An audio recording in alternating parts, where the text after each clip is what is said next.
Hello everyone. I would like to take a moment to let you know about a demo app we have created to showcase the concept of our ancient Greece revisited AI project.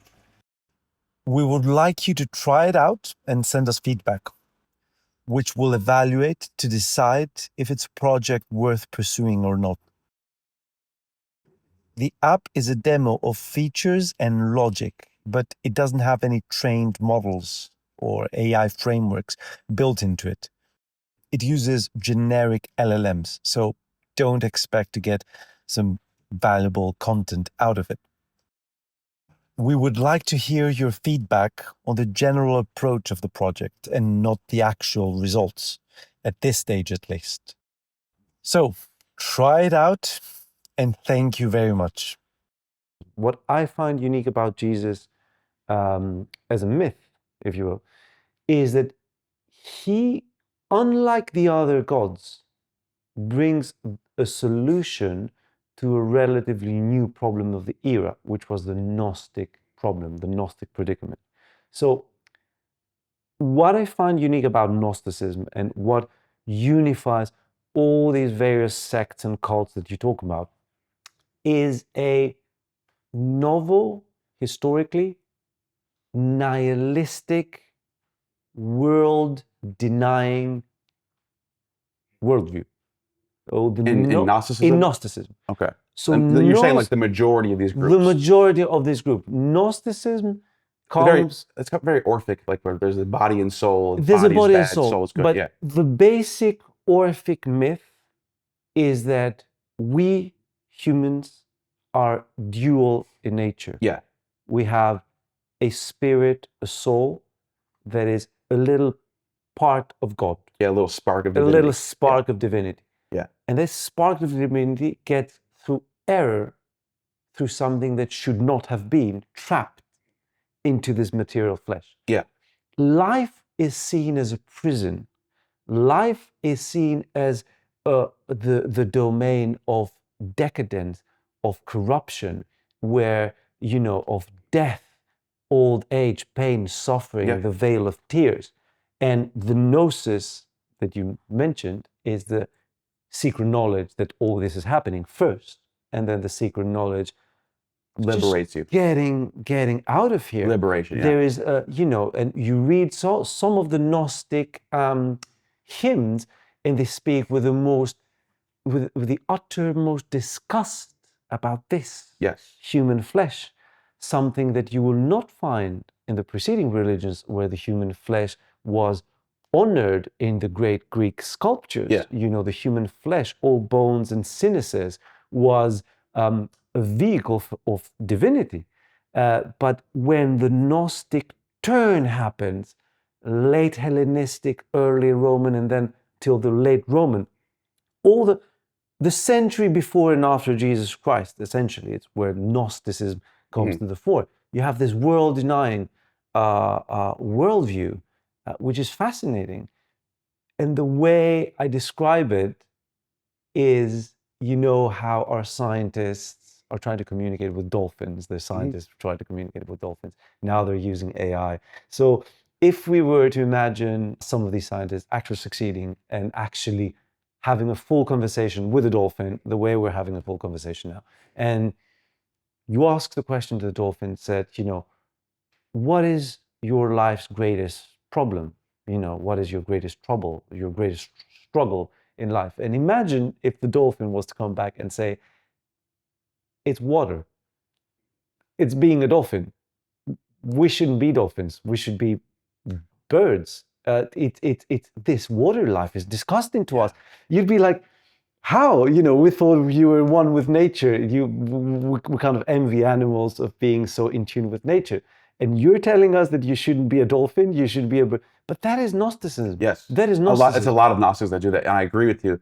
And that is, I think some of this go back to Plato too, where Plato was sort of, in Republic, for example, he's expressing his disgust for Homer and the poets, and saying that children need to be brought up thinking that the next life is going to be good, because Homer was famous for teaching don't look forward to Hades. It's gloomy. It's not fun. He says Achilles is there right now, and he's whining about being there, and he wishes he could come back to this life, enjoy life. This is why Nietzsche was big into the classics, and these people really what's the word? They embrace life. This is like the old classical Greek way of look at life as the most amazing thing. Yeah. And Hades, nah. They don't. There's torture, but it's like, don't look forward to it. Look forward to right now. Yeah. Whereas Plato, and then later the Christians, opens up this possibility. Heaven's going to be way better than this. This is not good. So then you get more extreme versions of that, like these Gnostics saying, well, yeah, that's because we're trapped in these bodies and everything's suffering. But later, when we do these things, we're going to be free. So I think a lot of it goes to that. Also, you're sort of walking into this whole idea of like life affirming versus life denying, which brings us sort of back to the classical religions of ancient Greece, which was the difference between religion today and religion back then. I personally think that a lot of these older, more local traditions were life affirming. Yeah.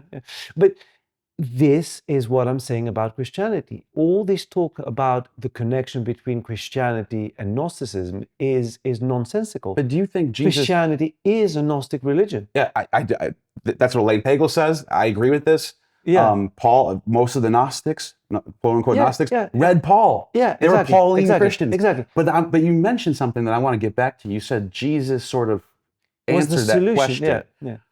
I'm curious because I think he sort of went along with this. I'm interested to hear your thoughts. Well, my thinking, like if reading as you have a lot of Gnosticism, the idea is that we're being abandoned here. Yeah. There's a sense the demiurge created this world and it's not perfect. It's all suffering. Yeah. There's a sense of abandonment, waiting for God, waiting for a rope to be thrown to us. Salvation. And there you have it. Jesus is that rope. It's one of these ideas that is so common, so close to us, that we fail to understand the brilliance of the idea that God sent his only begotten Son, an incarnation of himself, to live and die a human death and experience the suffering, experience this life. Sure. Even doubting that he's God. Like in the Garden of Gethsemane, there's this, Jesus feels abandoned himself, like we all do. Despite a lot of Christian theology that tried to do away with this scene, there's this beautiful scene that even Jesus, says to God the Father, why have you abandoned me? Well, this is the Gnostic predicament, being abandoned by God. Yeah. And yet Jesus is God, as perhaps we all are. Who knows? Right.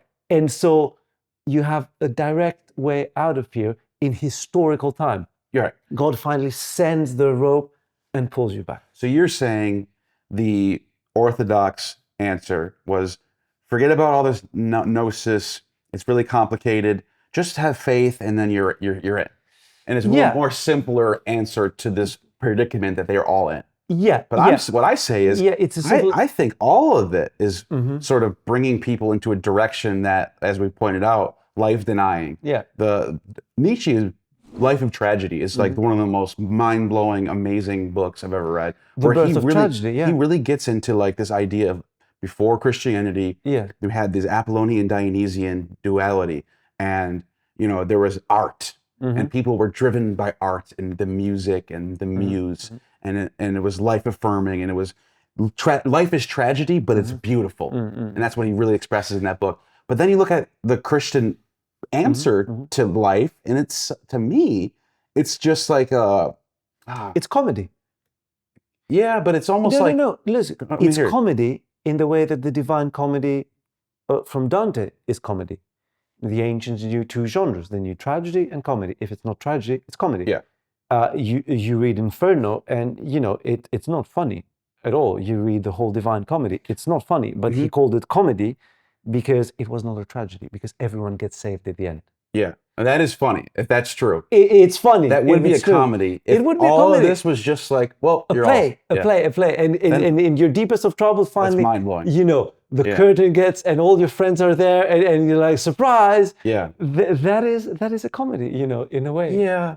But then this is the image of the satyr that Nietzsche brings up, and the satyr is like this image of life, of nature. Yeah, Your in part a in tragic, nature. in a tragic sense. One of the things Bexis was telling me, and I really thought I'm gonna take this with me, was he was pointing out that in Judeo-Christian thought, we are the masters of nature. God gave us domain over all the animals and all the plants and all this. But in his view, we're just a part of nature. We don't have domain over it. We're a part of it. We have to, when we sacrifice an animal to eat it, we have to remember that life was given so we can have life. And we're just a part of a give and take process. But this is what I find so hard to reconnect to, because we forget how the very words we're using have been corrupted, or rather reformed by modern science. Yeah. You know, we talked about words like energy. You know, you wake up one morning today, you say, I'm very low on energy. And invariably, you think yourself almost like a battery. Yes. You know, and you try to fill yourself up. Coffee, maybe some pill, maybe some potion, you know, just put energy. Energy is something you have, you're empty, and you want to fill it back in. But if you think of energy in the way the word meant before modern science, which was Aristotelian, energy is one side of the duality of existence. It's, for Aristotle, it's almost like everything that can exist does exist, but it's in a passive state. It's in a state of non-existence. It's endynami. It's a potentiality, but a potentiality was not an abstract thing, was a existent thing. Like things exist, you know, all the children that you could have are here ingrained in the universe, endynami, in potentiality. When you meet a woman and you have a child, you bring this child, you basically flip its state from potentiality to energy. So if you think about energy, what it means in this case, energy is the realization of a potential that is there waiting for you. So you wake up, you're low in energy. The Aristotelian question is, what am I supposed to be doing that I'm not doing? Hence, I'm feeling so low. Not how do I fill myself up with fake energy so I can go out and do things that perhaps I'm not even meant to be doing, you know, which is the very rationalistic point of view. So Bexis talks about nature. Yes, okay, but I find that people understand nature in a very modern sense. Nature is out of the cities, is the trees and the forest, and, you know, and that's perhaps not how the ancient Greeks would think of nature, you know. The ancient Greeks worshipped gods who were gods of nature, but who were gods of the city. Yes, yes. Athena was goddess of the city. Polis. And now we have this divide, the city and the countryside, and nature is in the latter rather than the former, you know. So this is why I find a lot of these efforts, they're so difficult trying to reconnect with paganism. Even our language is anti-pagan.